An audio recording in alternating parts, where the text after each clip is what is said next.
This podcast is sponsored by Talkspace. Last year, I went through many different life changes. I needed to take a pause and examine how I was feeling in the inside to better show up for the ones who need me to be my best version of myself. When you're navigating life's changes, Talkspace can help. Talkspace is the #1 rated online therapy, bringing you professional support from licensed therapists and psychiatry providers that you can access anytime, anywhere. Living a busy life, navigating a long-distance relationship, becoming a first-step father, Talkspace made all of those journeys possible. I could speak with my therapist in the office. I could speak with my therapist in the comfort of my home. I was never alone. Talkspace works with most major insurers, and most insured members have a $0 copay. No insurance, no problem. Now get $80 off your first month with promo code SPACE80 when you go to Talkspace.com. Match with a licensed therapist today at Talkspace.com. Save $80 with code SPACE80 at Talkspace.com.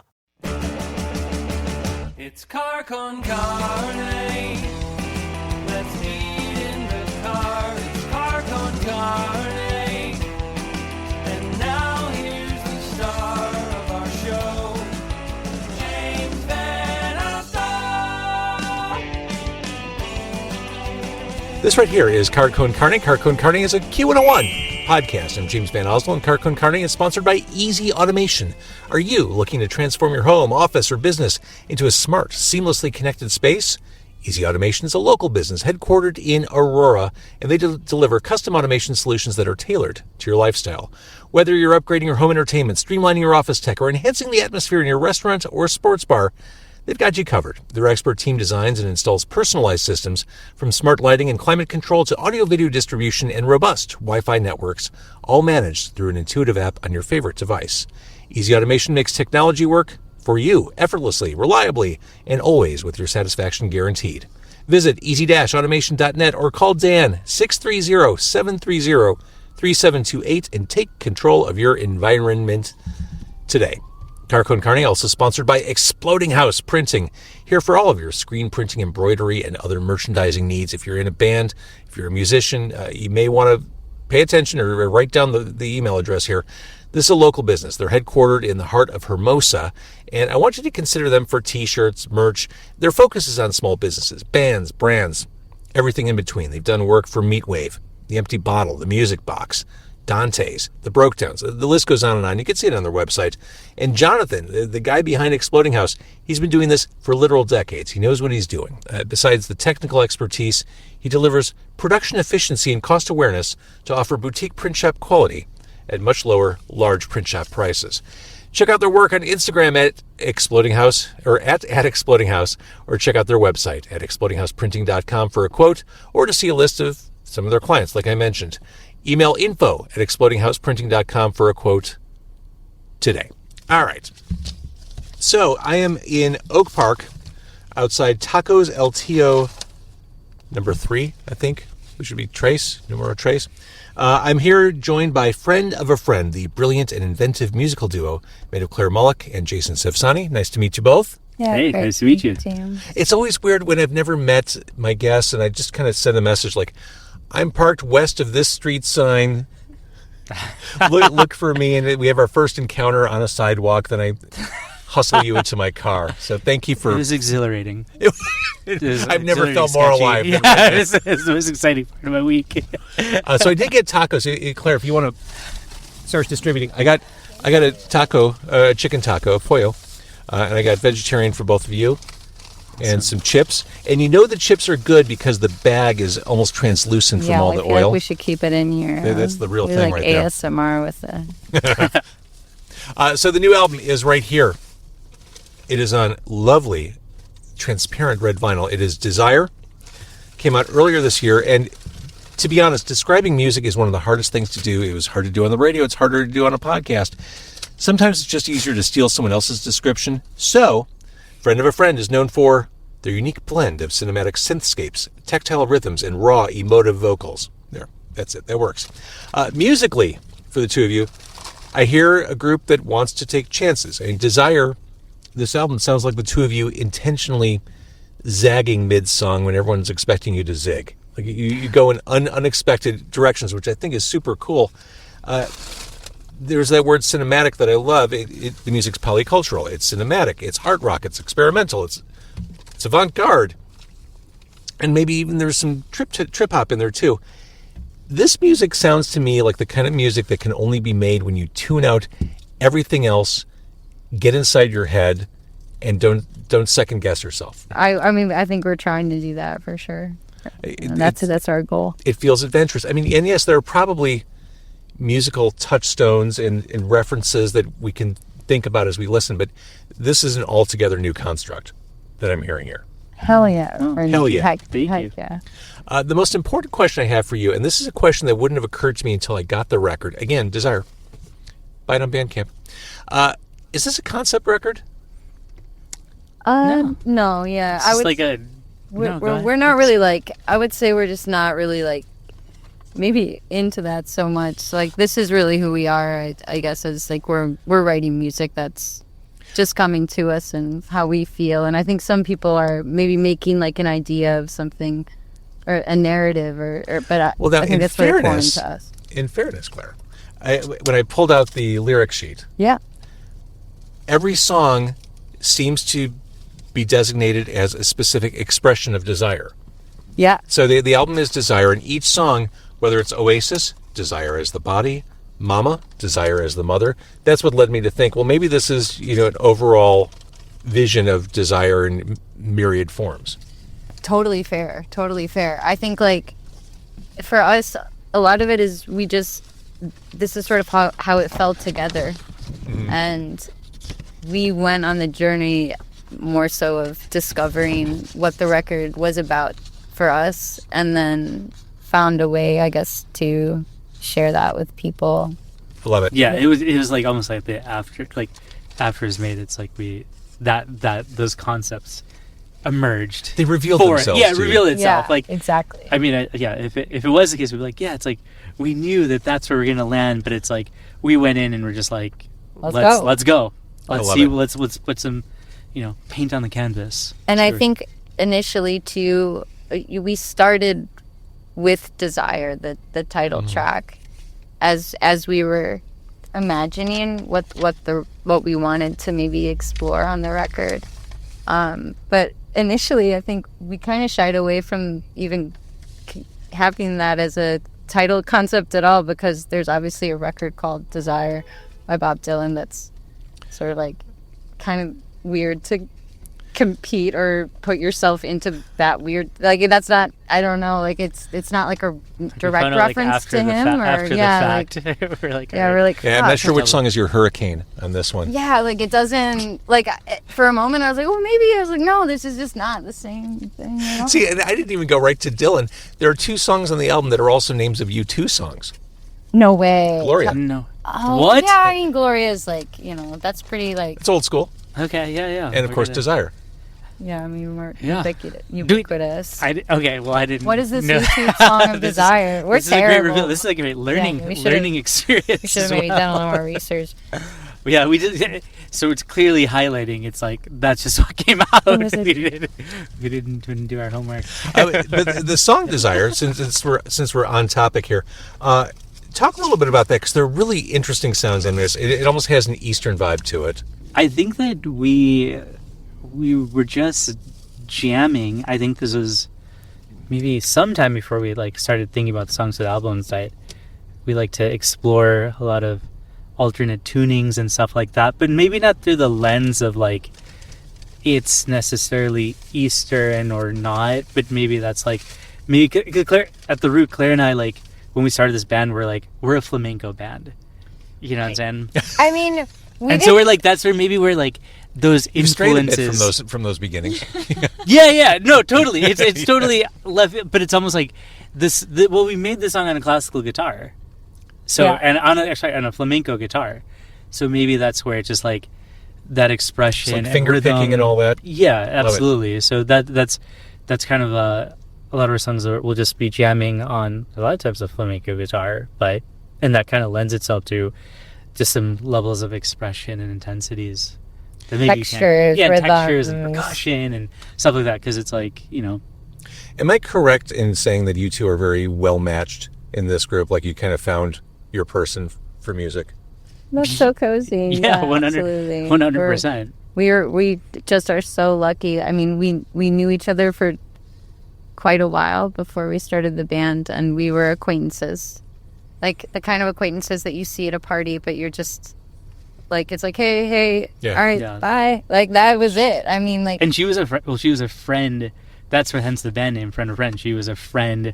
We both had a mutual friend in common, and definitely did not share that I play guitar, or that she sings. So for like many years, we'd meet up, and I'm like, "That's Claire," and you're like, "Oh, that's Jane." And we'd just be like, have these very like topical conversations and stuff, wild. not knowing that it's like, this is someone that you're going to be spending exorbitant amount of hours with on the road, Yeah. crafting albums and stuff. So we sometimes do the thought exercise. It's not the healthiest. We're like, what if we started long time ago? You know what I'm saying? But we realize it's like, when we finally realize that, that we both have, this musical sensibility, we jammed once and literally made a song that night.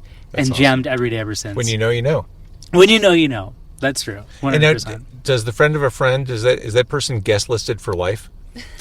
Yeah, for sure. It seems sounds great. only fair. I'm going to have a chip. Okay, this is your taco though. Oh, it's my taco. Yeah. Okay. Yeah, feel free to eat unless you feel weird about it. Some people feel weird. I got over it a long time No, we're ago. gonna eat it. What are you talking about? That Oh, sounds there's awesome. cheese on it. It's okay. It's okay. No, we're good. We We're appreciate good. you. We're good.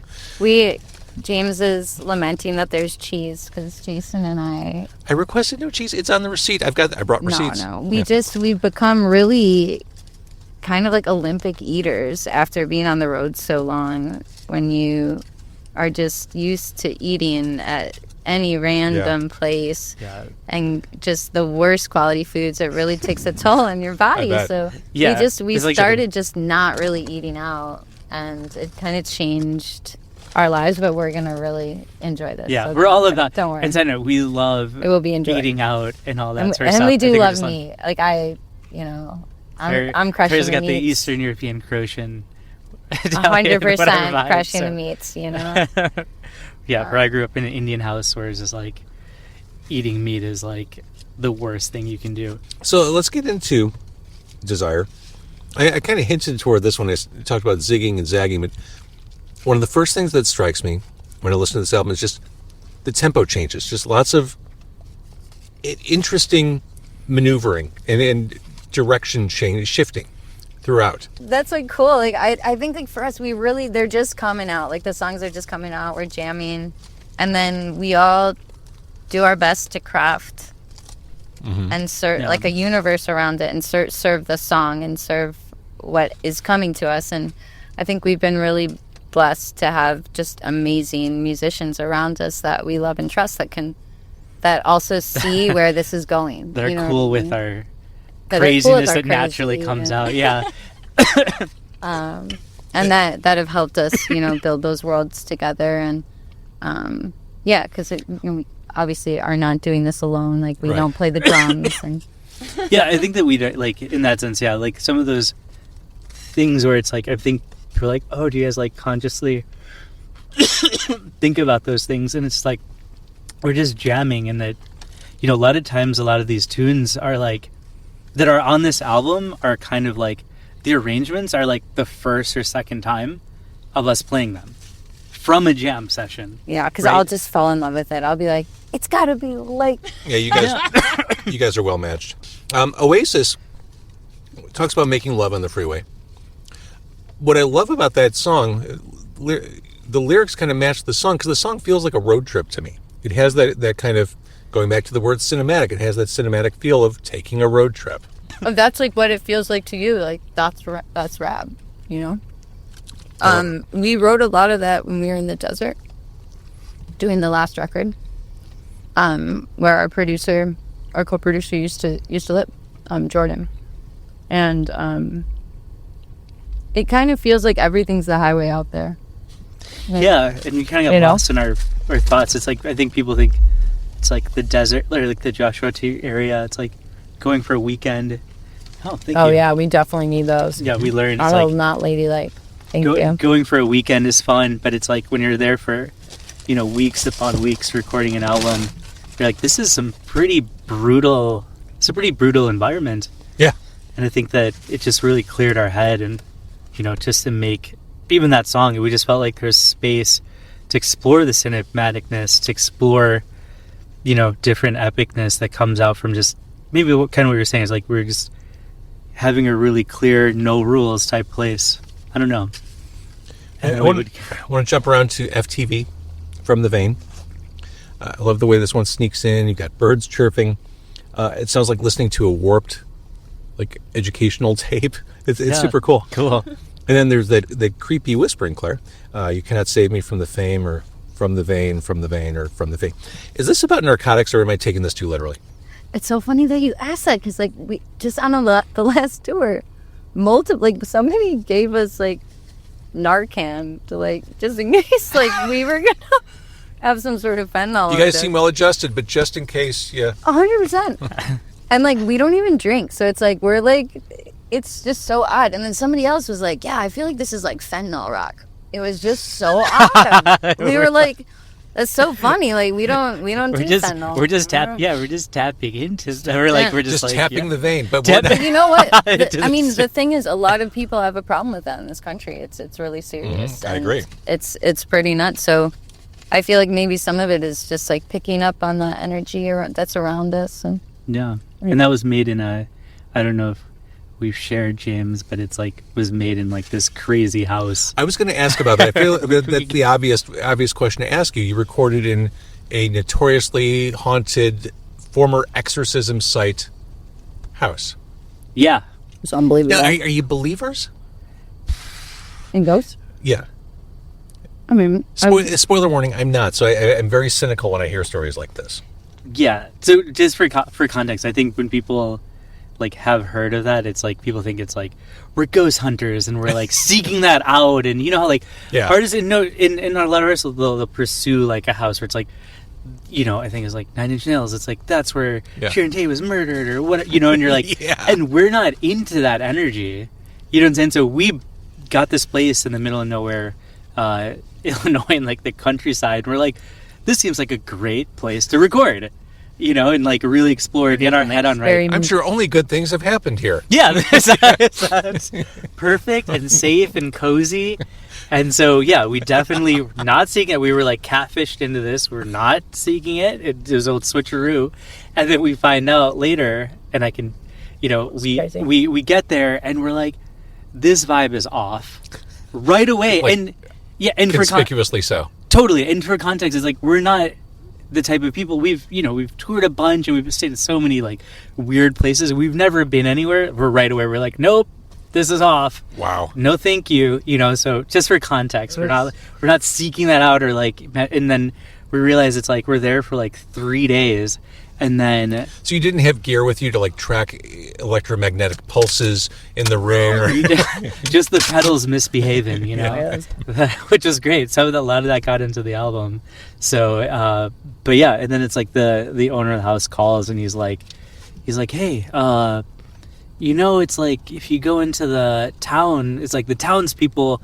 They're going to tell you to, like, get out, and they're going to tell you that that's a haunted house, and you're not safe. It's straight out of a movie. Right. We never did, by the way, and we were clearly the random staying at that one random place, to be fair. And it's like, thank you. Yeah. And that was crazy, because it was like, at that point, we were already scared, and then instantly, I was like, bro, that's how you start a scary movie. That's 100% how you start a scary movie. And we're like, we're not sleeping, and then literally, like, we're sleeping with the lights on, the doors open. We're like, this is creepy. I slept like 2 hours a night, and I'm not the best with like low sleep. So it's like, and even Jordan, our producer, was like, dude, he's like, I've never seen you so tired in my life. And so we're just coming down doing takes. Like, we're like, I'm like, everyone's asleep, and I'm like, I can't sleep. I'm just like recording at like 1 a.m. by myself, and I'm like, I think I felt something on my neck or something.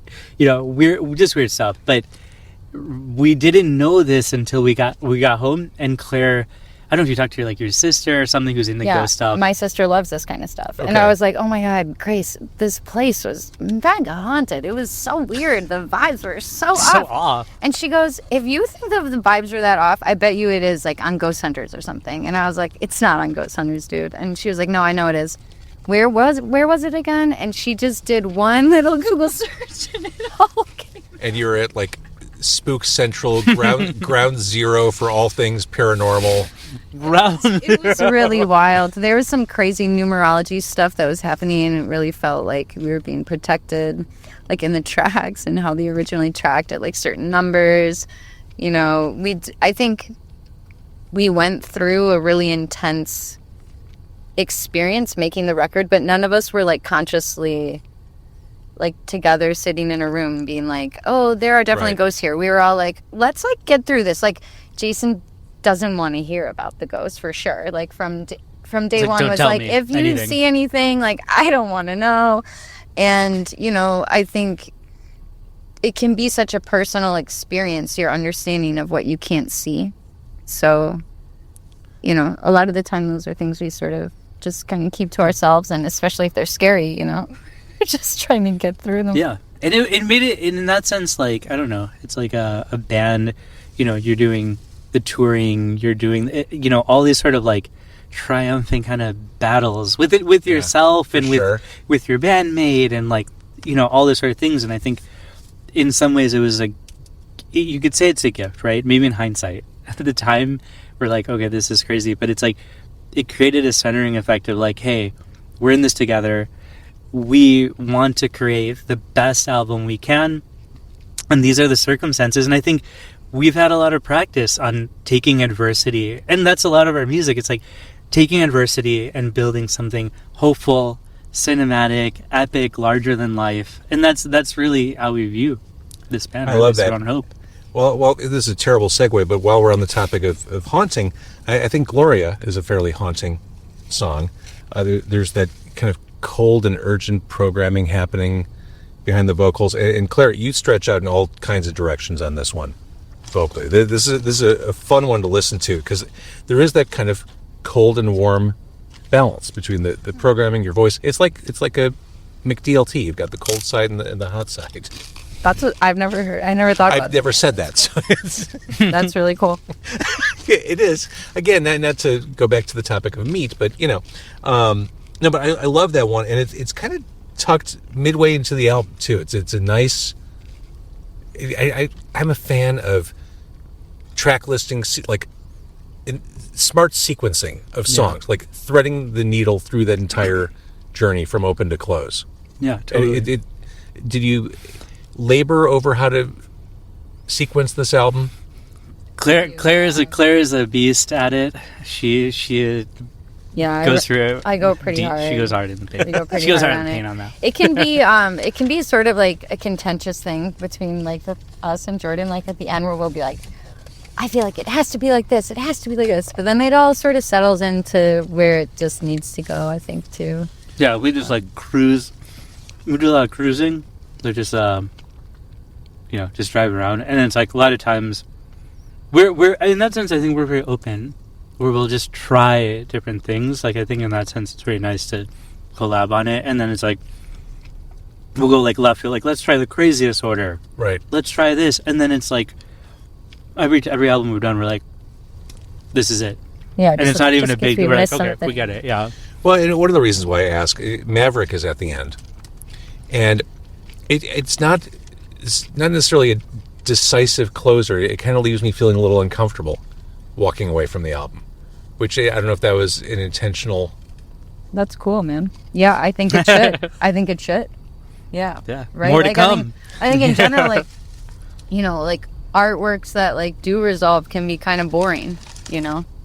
Fair. Like we come to art to learn and explore and discover, not to be told like what to do or what it is. And we live in a world now that's so fractured that there's not really those answers in such a linear way, I think. I agree. Yeah. So I know you've been touring like crazy. What does the rest of your year look like? So we've got some dates coming up with Oslo on the West Coast, which we're really excited about.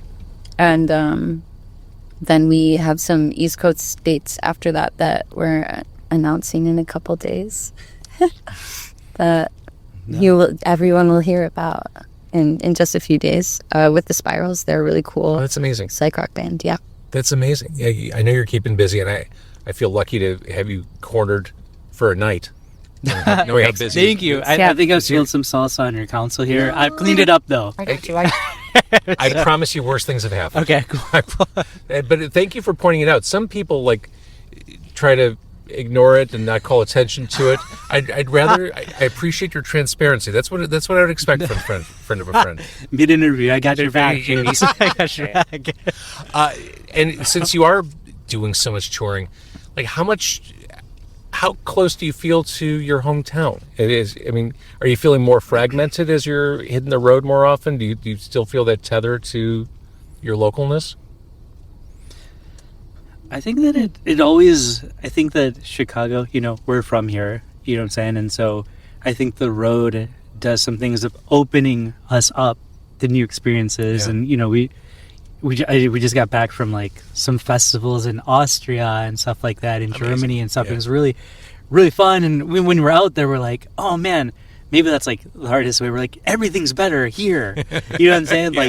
From a self-awareness Grass is perspective. always greener. But then it's we come back and we're like, oh yeah, we love this city. And I guess we've been watching a lot of The Bear. And I'm like, this is the best. I love it. It's so easy to fall back in love with Chicago Yeah. from that show. No. And there's pioneers and innovators like you, because I remember listening to Local 101 and stuff wow. like that. Really, you're a real one, man. Getting you. Chicago music Thank scene. you. So this is an honor to be talking about here. It's mutual. I love the music you're making. Thank you for doing this. Sorry about the cheese on the tacos. I know you said it's okay. It's delicious. It's all good. It's gonna haunt me. Thank you so much. By the way, if you want to get hooked back into Chicago, we couldn't be out on a nicer summer night. It's 60 degrees. It's hoodie weather. This sells the Midwest for the entire year. It's so funny that you say that, because I almost wore a blanket. I'm just man, it's cold. And We have poor circulation. That's what's going on. We're like, yo, this is cold. Because it's literally James we'll drive on tour and it'll be 90 degrees. We'll turn the AC off, keep the windows up, and we'll just roast. Yeah, and sweat. Oh, I can't relate to that at all. Not at all. we'll try and out roast each other. Yeah. And then crown a roast master. We do. We pass it back and forth. It's love it. Claire is the roast master, or sometimes, and then I'm I need to get the crown back. So we're just we're sun bros. We're just trying to That's amazing. roast each other. This is how we knew we were really compatible. Yeah, no, from the beginning. That seals the deal for sure. All right, well, friend of a friend, thank you. Yeah, thanks for thank having you. us, Thanks for James. having us. Thank you.